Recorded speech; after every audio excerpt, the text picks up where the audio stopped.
this is an uncoupling membrane.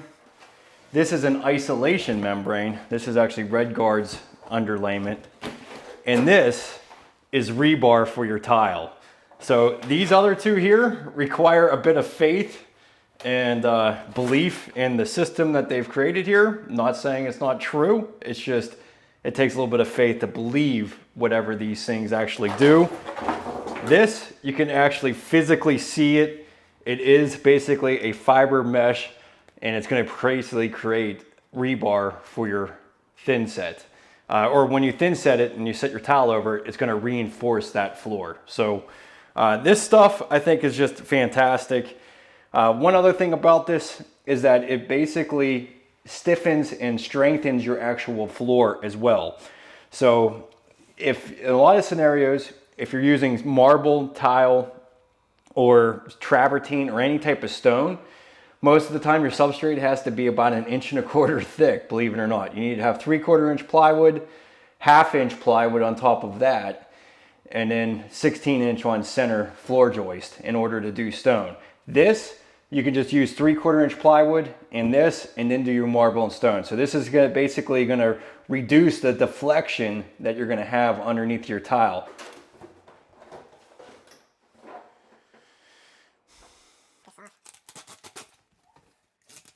So this layer will go straight up against that.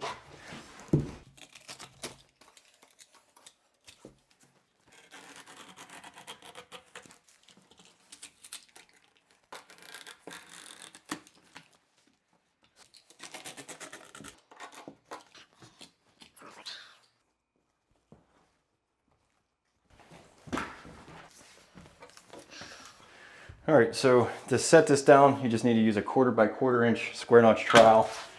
So I would wipe down the substrate first with a damp sponge.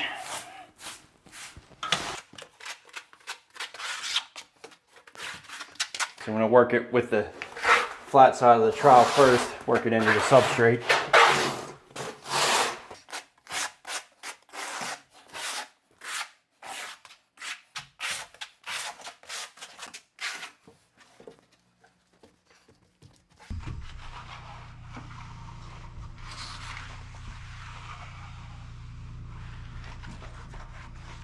Make sure you overlap that.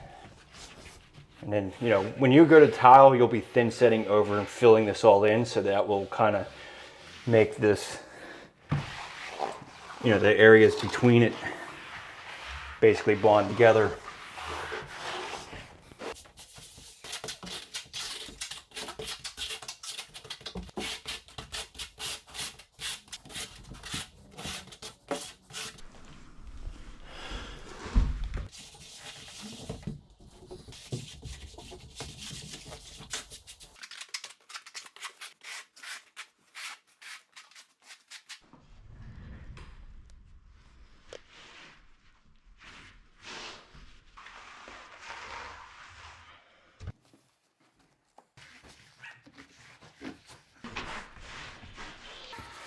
All right, so now that all set. Now, if you wanted to make this waterproof, that's the one thing that this is not going to do. It's not going to be waterproof the way it is.